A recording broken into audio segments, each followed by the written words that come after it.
Stéphane Tramsal, maire de Rue. Eh bien, soirée de cérémonie habituelle des vœux. C'est un moment pour un petit peu voir tout ce qui s'est fait, tout ce qui s'est réalisé pour les projets aussi. Alors, beaucoup de choses ce soir et beaucoup en images. Oui, c'est vrai que c'est le moment, effectivement. La cérémonie des vœux, moi, je trouve toujours intéressant parce que c'est un moment où on peut rencontrer la population. C'est le moment aussi où, en tant qu'élu, on vient présenter un peu l'action municipale réalisée l'année précédente. Alors bon, sommairement, et très rapidement, parce que sinon on y serait encore. Et il nous faudrait des heures pour présenter vraiment tout en détail, mais pour moi, c'est vraiment important. C'est un moment vraiment d'échange avec la population et ensuite de présenter aussi les difficultés aussi qu'on peut rencontrer sur certains dossiers et puis aussi de se projeter pour l'année qui arrive. Donc pour nous, l'année 2025. Voilà. Et maintenant, ça fait bientôt, déjà 16 ans que je fais des vœux en tant que maire. Et je dis toujours, il faut pas tomber dans la monotonie. Il faut essayer de trouver des choses, essayer de changer la manière de présenter la cérémonie, faire quelque chose d'un petit peu différent. C'est pas toujours facile. On voit que également d'autres communes essayent de trouver d'autres choses pour être un petit peu tendance. Et là, j'ai voulu ce soir faire participer les adjoints, donc sous une forme un petit peu de vidéo enregistrée, parce que c'est vrai que c'est pas donné à tout le monde de prendre la parole devant le public, et voilà, ça nous permettait aussi de maîtriser le temps, parce que bon, voilà, on se donne à peu près 1 heure pour cette cérémonie, et donc effectivement, on a présenté beaucoup d'images, parce que je trouve que c'est aussi intéressant de voir ce qui s'est vraiment réalisé sur le terrain, quoi. Quelles ont été les principales réalisations de 2024 ? Alors, on a été vraiment sur la partie beaucoup études. Là, c'est vrai que on a fait beaucoup d'administratifs, on va dire, pour essayer d'avancer les dossiers. 2025, là, on sera dans la partie réalisation avec des gros projets, notamment sur la rue de Lorraine, avec des gros projets donc de restructuration, même jusque des réseaux. La rue Forel qui va démarrer également en fin d'année. On prépare quand même un lotissement. On a quand même une zone artisanale donc où on va démarrer les travaux. On est sur une grosse préparation du dossier de l'école du groupe scolaire, donc avec une grosse restructuration. On est sur alors on a déjà fait aussi des ponts là cette année, et on en a encore des autres à faire, parce que donc suite au diagnostic des ponts sur la commune, on s'est retrouvé avec quelques ponts qui méritaient toute l'attention, et donc on a commencé donc déjà en 2024, ça va se poursuivre en 2025, 2026 voire 2027 quoi.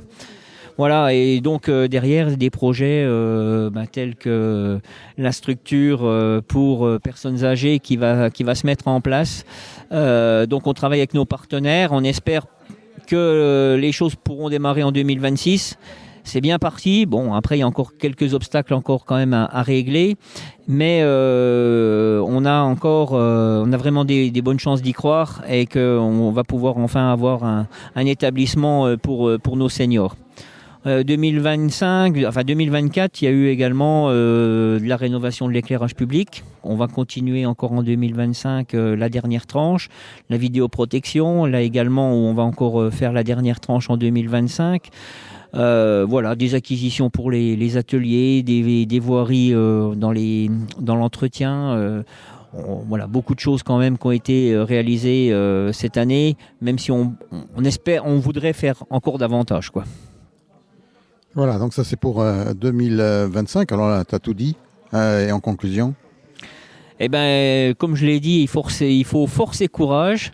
Et puis, ce qui nous manque peut-être à l'heure actuelle, c'est vraiment d'avoir des directives claires de la part des politiques au niveau national, du gouvernement. Même on parle aujourd'hui de finances, on ne sait pas exactement où on va en être au niveau des dotations. Donc, c'est sûr qu'investir aujourd'hui, on y met toujours un petit peu le frein, parce que demain, on ne sait pas de quoi demain sera fait.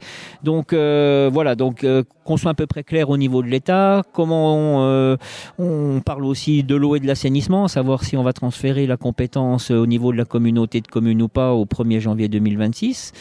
Bon, tout ça, c'est des grosses interrogations parce que bon, on veut bien travailler ensemble, je pense. Enfin, moi, je défends ce sujet-là, mais je pense qu'il faut quand même que les communes existent et continuent à exister parce que c'est la porte d'entrée pour les habitants.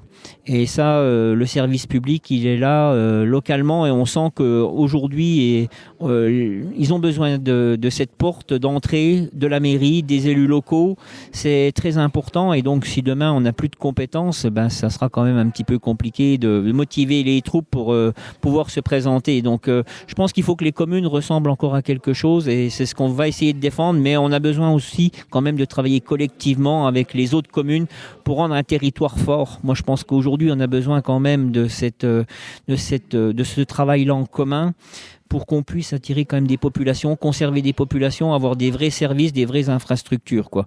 Et c'est peut-être ça, par rapport à cette mutualisation, où on a peut-être des économies à faire.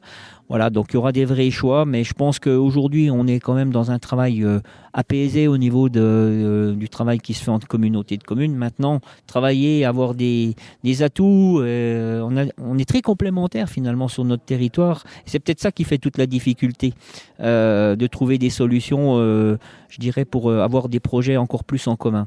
Mais je pense qu'il faut qu'à un moment, cet avantage qu'on a, on va vraiment le transformer. Et moi, je crois vraiment qu'on aura dans notre secteur quelque chose qu'on va pouvoir faire bénéficier à nos populations, vraiment de conserver le maximum de choses et vraiment qu'on soit bien, aussi bien à Rupt-sur-Moselle que dans la vallée de la Moselle.